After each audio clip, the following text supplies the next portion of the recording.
भीड़ कितनी है और किस स्पीड से निकल रही है, तो जितनी ज्यादा में भीड़ है वो उसका एम्पियर हो गया, जिस प्रेशर से निकल रही है वो उसके लिए वोल्टेज हो गया, जितना ज्यादा होगा वो।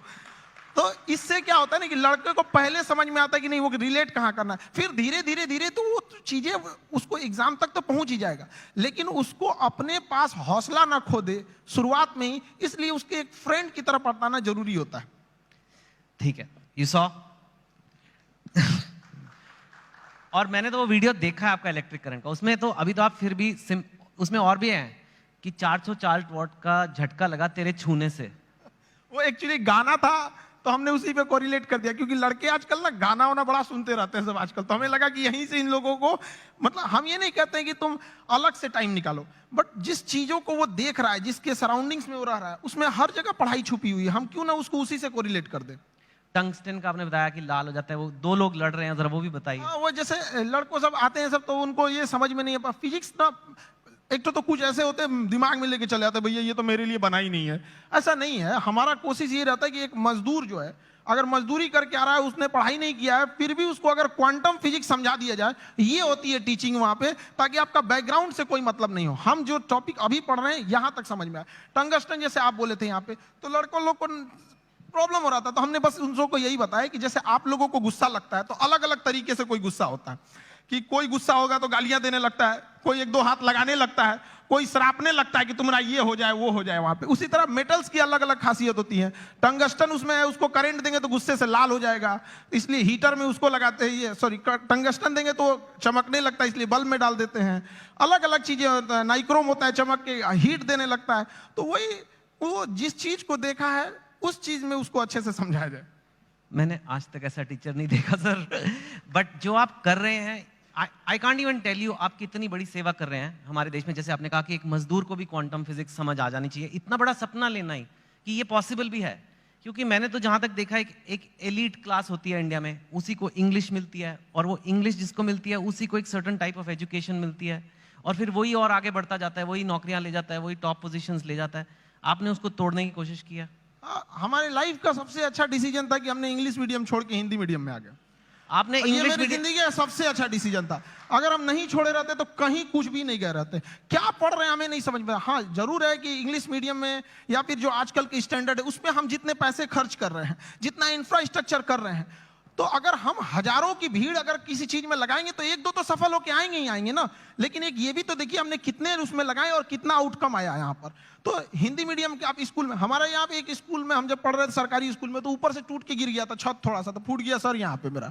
अब बताइए वहां के लड़का सबको तो पहले दिखना पड़ता है कि मेरा बिल्डिंग कैसा है, तो ये सब भी तो मायने रखता है वहां पे। तो ऐसा नहीं है कि उनको जितना हम लोग अगर मोटिवेट करें या अच्छा एक चीज और भी है, लोग सफल होने के बाद ना इंग्लिश को ज्यादा प्रीफर करने लगते हैं। तो ऐसा लगने लगता है कि इंग्लिश ही है बहुत बड़ी भाषा ही है। ऐसा नहीं है, भाषा बाधा नहीं होनी चाहिए, खास करके एजुकेशन में। जी हाँ बिल्कुल। आपका बचपन कैसा था? मैंने सुना है बहुत मतलब पैसे की कमी रही, ये वो, कितनी आपने गरीबी देखी है काफी। मैं जानना चाहता हूँ क्योंकि लोगों को पता लगे कि आपके बैकग्राउंड के लोग भी कितना ऊपर गए हैं, तो इसके लिए ये बताना जरूरी है कि आपका बचपन कैसा था। अब गरीबी की हम क्या बोले, हमने गरीबी को उतने पास से देखा है कि लोग अपनी पत्नी को उतना पास से ना देखे हों। लेकिन फिर भी कुछ चीजें थी, दोस्तों ने काफी हेल्प किया, वो अपने पॉकेट खर्च में से कुछ पैसे देते थे ताकि आदमी पढ़ सके यहाँ पे। तो काफी दोस्तों ने भी हेल्प किया यहाँ पर। और धीरे धीरे कुछ टीचर्स भी आए हैं, वो लोग ने भी, पहले कुछ टीचर थे जो मतलब बहुत कम फी में पढ़ाते थे, तो हमें भी ऐसा लगा था कि जैसे हमारे साथ के बहुत सारे लड़के उनको अच्छी कोचिंग्स मिल गई 10th और 11th के बाद, तो उन लोग काफी अच्छे अच्छे जगह पढ़ने लगे। हम लोग उनको देखते थे तो ऐसा लगता था कि ये जगह हमारे लिए नहीं है, एक अलग सी फील आती थी कि ये मेरे लिए नहीं है यहाँ पर। तो फिर जब हम लोग टीचिंग में आए तो हमने सोचा था कि भाई कोई भी गरीब से गरीब लड़का के लिए वो बड़े से बड़ी शिक्षा ग्रहण करने के लिए सपना देख सकता है और उसका सपना पूरा होगा। Very nice. सुना है कि आपके पास एक बार घर जाने के लिए 90 रुपए की टिकट थी, आपके पास थे नहीं 90 रुपए, 40 रुपए थे, तो इसलिए आप जा ही नहीं पाए घर, कुछ ऐसा भी कुछ हुआ था?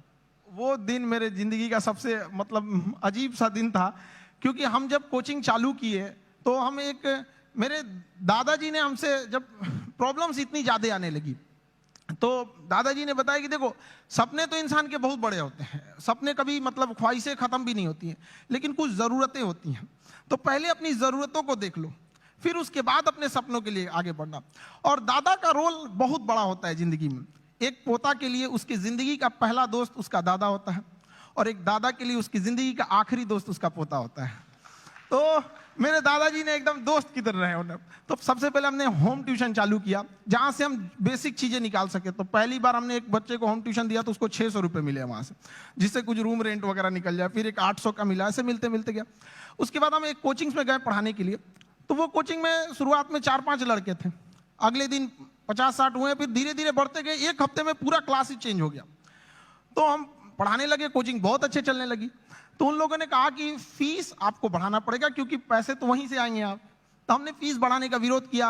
तो उन लोगों ने कहा ऐसे नहीं होगा। तो फिर हम अपने से पढ़ाना चालू कर दिए।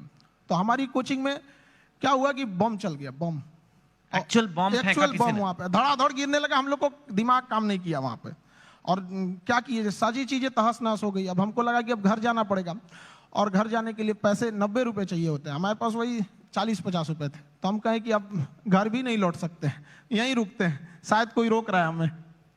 वाह। तो जहाँ 40-50 रुपए की बात थी, मैंने सुना है कि आपको अभी थोड़े दिन पहले ही किसी एजुकेशन कंपनी ने कहा कि आप हमारे साथ आ जाओ नौकरी, और इनको जॉब ऑफर मिला, यू कैन से, एक तरह से। एंड वो जॉब ऑफर था 107 करोड़ रुपए का। तो यू नो व्हेन, एक वो दिन भी आपने देखे हैं जो 40-50 रुपए नहीं है, घर जाने के दुकान बंद करके, और 100। लेकिन स्वैग देखो, आप मना कर दिया। हमने मना कर दिया है, हमको 140 करोड़ नहीं चाहिए। हमें 140 करोड़ में आप पैसे ले सकते हैं, लेकिन जो स्टूडेंट का प्यार होता है वो कभी नहीं खरीद सकते हैं। जिस दिन मेरे इंस्टीट्यूट पे बम चला था, पुलिस बाद में आई थी।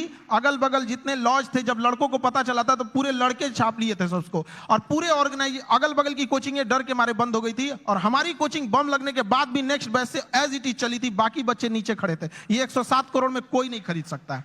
और हम जिस जगह से आए हैं, बिहार से, यहाँ का अलग ही एक स्वैग है। वो तो मुझे पता है। हाँ। हम लोग उसका अलग स्वैग है। हमारे यहाँ किसी का दिल टूटता है तो वो मजनू नहीं बल्कि माझी बन के पहाड़ तोड़ देता है। अरे वाह। हमारे यहाँ उगते, हर जगह उगते सूरज की पूजा की जाती है। हमारे यहाँ डूबते सूरज को भी पूजा किया जाता है। हमारे यहाँ युद्ध से पहले बुद्ध पढ़ा दिया जाता है। तो हम उस जगह से आए हैं जहाँ पे किसी को, अगर किसी को ऐसा लगेगा कि उसको दबा के उसको रास्ते से हटाया जा सकता है, तो नहीं हो सकता वो। अरे वाह। लेकिन यू नो अभी ये ऐसा फील्ड बन गया है, कोचिंग, एजुकेशन वगैरह, जहां लोग बहुत, आपकी बात अलग है, लेकिन लोग बहुत पैसे बना रहे हैं। लाइक ऐसे खबरों में तो आ रहा है बहुत करोड़ों में। हमने यूपीएससी जो चालू किया, पैसा आपको मोटिवेट नहीं करता? नहीं, पैसे हमारा एक अलग सपना है। अब किसी को बोलते हैं तो उसको अजीब सा लगता है। जैसे कोई घर है, अगर वो सड़क से ज्यादा नीचे धंस गया तो टेक्नोलॉजी आ गई है, जैक लगा के उसे उठा देते थे। तो हमें ऐसा लगता है ना कि हमारे इंडिया में भी ना एजुकेशन सिस्टम इतना महंगा हो गया है कि जो जिन लोगों के पास पैसे नहीं थे वो अपने आप को दबा हुआ महसूस करते हैं। तो हमने इंडिया के सबसे बेस्ट टीचरों के साथ अपने साथ जोड़े, और उन लोगों को भी धन्यवाद देते हैं जो जुड़े। और जो फीस यूपीएससी स्पेशली कहते हैं, जो सबसे इंडिया में टॉप एलीट जॉब वही है, उसकी जो फीस 2.5 लाख थी, सेम टीचर के साथ सेम पढ़ाई को हमने 7,500 रुपए में दे दिया। 2.5 लाख से 7,500 में।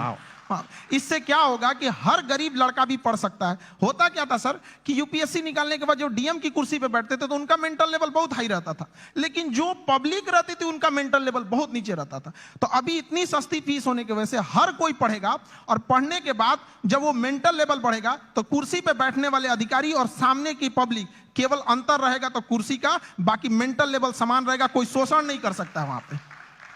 Very nice. मैं आपसे पूछना चाहूंगा, इनफैक्ट यूथ जो है आज, भारत का यूथ है, कोई एवरेज लड़का है, लड़की है, चाहे बिहार में है, चाहे असम में है, तमिलनाडु में, कहीं भी हो सकता है, हो सकती है, वो लाइफ में आगे बढ़ना चाहते हैं, ठीक है, और पढ़ाई एक जरिया है, पर आप उन्हें ओवरऑल क्या मैसेज दोगे? क्या करना चाहिए एक इंडिया के यूथ को जो लाइफ में अपने आप को ऊपर जाना चाहता है, स्पेशली जो हो सकता है हिंदी बोलने वाले बैकग्राउंड से हो, हिंदी मीडियम से हो, ब्लू कॉलर से वाइट कॉलर जाना है, अपनी औकात पार करनी है, जो आपने इतनी ऐसे पार किया कि मतलब 107 करोड़ हो गए नहीं चाहिए, मतलब दैट लेवल तक डेफिनेटली आपके पास लेसन्स हैं बच्चों को देने के लिए, उनको आप क्या बोलोगे? देखिए, आजकल के लड़कों के पास ना डिस्ट्रैक्शन बहुत ज्यादा हो गया है। वो मोबाइल में घुस रहे हैं तो उधर ही घुसते रह जा रहे हैं, पढ़ रहे हैं, ऊपर से एक नोटिफिकेशन आया व्हाट्सएप, उस पर कोई लिंक खुला, उधर ही के उधर ही रह जा रहे हैं। तो पहली बात कि लड़कों को अपने आप में एकदम श्योर रहना चाहिए कि अगर हमें डिस्ट्रैक्शन से बचना है मोबाइल, तो उसका डिसाइड करो कि भाई हमें अगर 2 घंटे चलाना है तो चलाओ, लेकिन एक फिक्स फ्रेम होना चाहिए कि 2 से 4 चलाएंगे, उसके बाद किसी का कॉल आएगा नहीं उठाएंगे, चाहे कोई भी हो, तो उस टाइम फ्रेम के बाद उनको नहीं होना चाहिए। दूसरा, आजकल और भी कई प्रॉब्लम, लड़कों के अंदर में आइडियाज बहुत है, मुझे ये करना है, सपने बहुत, एम्बिशन, एग्जीक्यूशन नहीं। अरे भैया करो ना, जब करना है तो चालू करो उसको। यहाँ पे तो टाइम टेबल बनाएगा, जिस दिन टेंशन में आएगा ना टाइम टेबल बनाया, आज हमको पढ़ना है, और रे को साफ करेगा, किताब वगैरह उसमें अच्छे से रखेगा, 2 दिन फॉलो करेगा, उसके 15 दिन बाद कहेगा तरीका, फिर बनाते हैं टाइम टेबल, वो गड़बड़ हो गया था, आप थोड़ा सा अच्छा वाला बनाना है। तो ऐसा नहीं करना चाहिए। सारे लड़कों को अपना स्ट्रेंथ भी देखना चाहिए। अगर सब लड़के एक जैसे नहीं होते हैं, जिस चीज के लायक हैं उसमें तैयारी करना चाहिए। शुरुआत में कहीं पे भी एक पहले अपना एक गोल सेट कर लेना चाहिए कि हमारी यहां से जरूरतें पूरी हो जाएंगी, अब इसके बाद हमें अपनी ख्वाहिशें पूरी करनी है शुरुआत से। अब जैसे गरीब के घर का लड़का उसकी रिस्पॉन्सिबिलिटी के चक्कर में अपने स्किल को मार देता है। एक गांव का लड़का है, इतना बेहतरीन डिजाइन बनाया, आर्ट बनाया, पेंटिंग, लेकिन वो क्या कर सकता है गांव का लड़का? उसके यहाँ घर वाले कहेंगे कौन सी पेंटिंग बना रहा है? तो वो ऐसा नहीं है कि स्किल्ड हर जगह। तो लड़कों को भी पहले एक जगह सेटल हो जाना चाहिए यहाँ पे, उसके बाद पूरी उम्र बची है अपने स्किल को निखारने के लिए। जी हाँ, वेरी नाइस, वेरी नाइस। आपके जो वीडियोस है मैंने देखा है, आप खुद काफी आपको पढ़ना पड़ेगा। आपके जो वीडियो है, जैसे फिजिक्स तो मैंने एक एग्जांपल दिया, आपने फॉरेन अफेयर्स पे वीडियो बनाए हैं, इजराइल पैलेस्टाइन पे, रशिया यूक्रेन पे, इंडिया पाकिस्तान, उस पे तो कंट्रोवर्सी भी होती है, और कॉन्स्टिट्यूशन ऑफ इंडिया पे, कोई टॉपिक ले लो, और इतना आप पढ़ाई खुद करते हो। और जहां तक मैंने सुना है, अब आप तो one of India top teacher हो, लेकिन आप खुद क्लास में कोई अव्वल स्टूडेंट, मतलब 37 आउट ऑफ 40 आए थे आप। हम 40 लड़कों के क्लास में 37 आए थे। मेरे टीचर परेशान रहते थे कि मेरे स्कूल पे ये धब्बा बन जाएगा। हम उनसे कहें कि सर क्यों परेशान है, चांद फेमस है अपने धब्बा के लिए, लेकिन वो मानते नहीं थे। ऐसा नहीं कि केवल यहाँ शुरू में, बाद में भी ऐसे ही रहे, मतलब धीरे धीरे ऐसे। हमने पोस्ट ग्रेजुएशन में जिस लड़के को हमसे एग्जाम में पूछ लेता भाई थोड़ा सा हेल्प कर दो, तो जानते ही हैं थोड़ा चली जाता है, हमने उसको हेल्प किया, उसका आया 70% से ज्यादा, मेरा 48 आया, हम मार्कशीट फाड़ के फेंक दिए, नहीं चाहिए हमको। क्या करेंगे, वैसे भी हम उसका रख लो भैया वहां पे। नहीं तो अब आप काफी पढ़ते हो, बिकॉज एक चीज को सिखाने के लिए खुद को समझना है, बहुत ही अच्छे से समझना है एक कॉन्सेप्ट को, ताकि उसे मैं एकदम सिंपल वे में और बेटर समझा सकूं। तो आप खुद काफी पढ़ते हो, खुद काफी स्टडी करते हो। काफी, इसके लिए बहुत मेहनत करना पड़ता है, और कई बार हमें लगा कि हम किसी टीम को लगा देंगे, वो टीम हमसे परेशान होकर भाग जाती है कि भैया इनके साथ झेलना बड़ा मुश्किल है, ये क्या क्या चीजों की रिक्वायरमेंट है, तो उसके लिए थोड़ा बैकग्राउंड में मेहनत ज्यादा करना रहता है। वाह। और पर आप टीचर वैसे शुरू से बनना नहीं चाहते थे, पहले आपका फौज का बड़ा शौक है। आज भी मेरा शौक फौज का है, मतलब आज भी हमारी ख्वाहिश वही है, आज भी मौका मिले तो वहीं चले जाए। लेकिन मेरा ना हाथ काफी टेढ़ा है यहाँ पे, तो इतना टेढ़ा है, उन लोगों को लगा मतलब। आप गए थे? हाँ, एनडीए का एग्जाम दिए, यूपीएससी लेती है, हम सारे लोगों को बताए देख यूपीएससी एग्जाम लेती है, और इसका फीस भी 150 रुपये का फॉर्म आया उस समय एनडीए का, हम लोग के समय। लोगों को लगा कि तो हमको, सब लोगों को लगा कि अभी फौजी बन जाएगा, लेफ्टिनेंट। हम गए वहां से, बाद में पता चला ये गड़बड़ है, तो रिजेक्ट हो गए। हालांकि ऐसा नहीं है कि वो लोग सेलेक्ट कर लेते तो अच्छा ही करते हैं वहां पे। कभी कभी हमने फौज पे, हथियारों पे, मिसाइल पे ऐसी वीडियोस बना देते हैं कि लोग हमको उधर से फोन आने लगता है, यार इतना थोड़ी बताना है, आप इतना भी मत बता दो वहां पे। और फिर उसके बाद आपने ये शुरू किया। मुझे एक बात बताइए, अब हम जनरल बातें करते हैं, हाँ एक दो। आप बिहार से हैं, और बिहार को शायद आपसे अच्छा बहुत ही कम लोग समझते होंगे। बिहार का पर कैपिटा इनकम या बेरोजगारी या कोई भी इकोनॉमिक मैट्रिक्स आप ले लीजिए, आई एम श्योर आपने वीडियो भी बनाए हुए हैं, आप तो यूपीएससी की तैयारी कराते हैं। सपोज करिए जैसे साउथ की स्टेट्स हैं या कहीं से काफी कम है, और ऐसा हिस्टोरिकली नहीं था, तो क्यों है ऐसा और कैसे बदला जा सकता है? देखिए, बिहार के पिछड़ेपन का कई कारण है, तो हमें अब उस कारणों के पीछे अब उतना भागेंगे लोग तो सही नहीं है, फिर तो कारण गिना के चलेंगे। हाँ, अब आगे बढ़ सकता है। अब हम बच्चों से जब मिलते हैं तो उनके अभी क्या एक दो कारण तो बताइए जैसे। देखिए, एक वहां पे एजुकेशन सिस्टम जो था पूरी तरह से चरमरा गया है। एजुकेशन सिस्टम जो अच्छा है वो इतना महंगा है कि एक लेवल के लोग वहां जा नहीं सकते उस चीजों को। दूसरा, किसी भी तरह का कहीं पे भी फिनेंशियल चीजें ना होती हैं, एक्टिविटीज होती हैं, तो बाकी उसके साथ साथ कई चीजें की ग्रोथ होने लगती है। जैसे गरीबी अगर घुसेगा ना तो कई चीजों को तबाह करके रख देता है वहां पे। तो पॉपुलेशन ज्यादा होने की वजह से गरीबी ज्यादा हो गया, इंडस्ट्रियलाइजेशन हुआ नहीं, फ्रेड रूल ला दिया गया ताकि यहाँ से मिनरल्स वगैरह, उस समय झारखंड साथ में था भी तो यहाँ से मिनरल्स बाहर जाते थे तो उस पर गवर्नमेंट सब्सिडी दे देती थी, जिस वजह से इंडस्ट्रीज को लगा कि क्या जरूरत है यहाँ स्टेब्लिश करने में। नेचुरल प्रॉब्लम्स भी है, बाढ़ वगैरह की, तो कई कारणों से बिहार काफी पीछे रह गया। लेकिन अभी का क्या है कि एजुकेशन ही एक ऐसा रास्ता है, एक ऐसा हथियार है एजुकेशन, जो किसी मेटल डिटेक्टर में भी नहीं पकड़ा जाता है।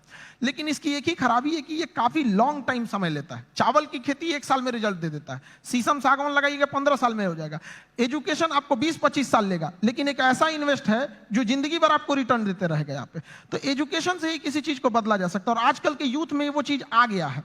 अब वो ना ब्रॉड लेवल पे सोच रहे हैं, और कई बार ऐसे यूथ भी घबरा जाते हैं कि सर कहीं कहीं ऐसे न्यूज भी आती है कि इतना पढ़ा लिखा होकर छोटा जॉब कर रहा है। ये हकीकत है, और इसे देखा भी गया है कि बहुत पढ़े लिखे लोग छोटे जॉब में भी गए हैं, लेकिन वो बहुत दिन तक वहां रुकेगा नहीं।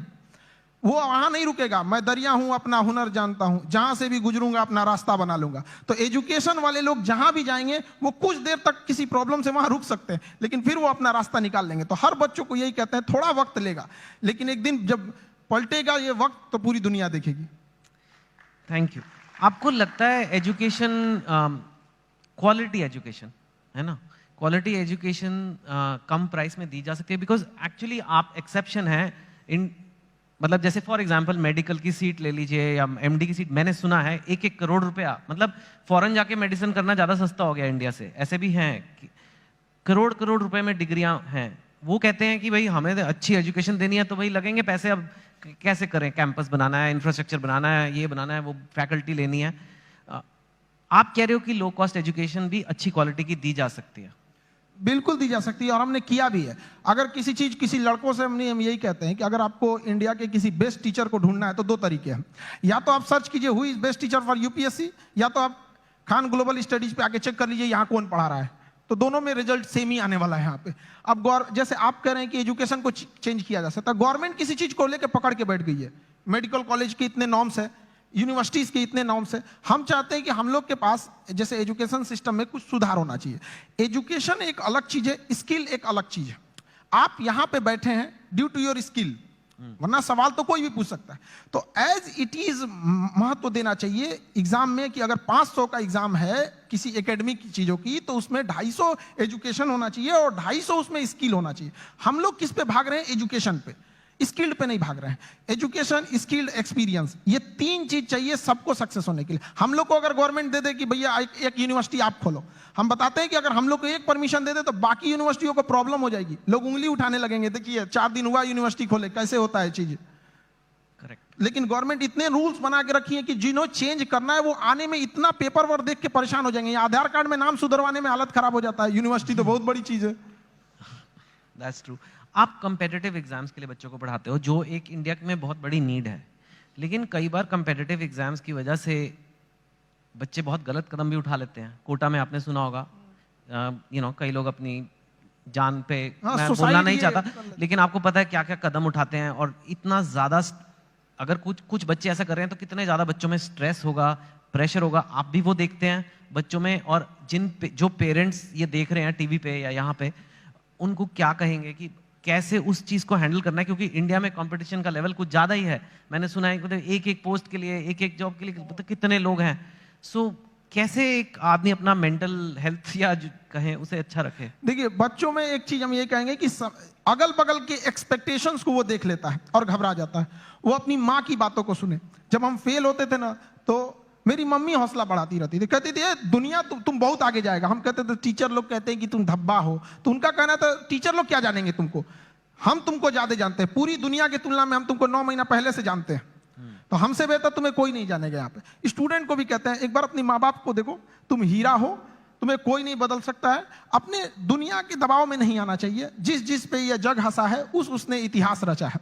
वहां पे क्या हो गया ना, इतने बर्डन डाल दिए गए हैं, उनको लगता है कि आईआईटी बहुत, या फिर आप एम्स हो गया, आईएम हो गया। ऐसा नहीं है, यहाँ अच्छे लड़के गए हैं जिन्होंने आईआईटी को अच्छा बनाया है। वरना आईआईटी बिना एग्जाम लिए और डायरेक्ट सिलेक्शन दे के दिखा दे, फिर देखे वो मेंटेन कर पाएगा? नहीं, वो एग्जाम लेके अच्छे लड़कों को ही सेलेक्ट करके लाती है यहाँ पे। तो लड़कों को भी मेहनत करते रहना चाहिए और कभी सुसाइड वगैरह पे नहीं सोचना चाहिए। हो सकता है कि जिनको लगता है कि मेरा एग्जाम नहीं हो पाया, आगे जाने के बाद उनकी कंपनी में एग्जाम पास करने वाला एम्प्लॉय बन जाए। सही बात है, नाइस। आर्टिफिशियल इंटेलिजेंस की आजकल बड़ी खबरें आ रही है। एक ये चैट जीपीटी आ गया है, आपने देखा ही होगा।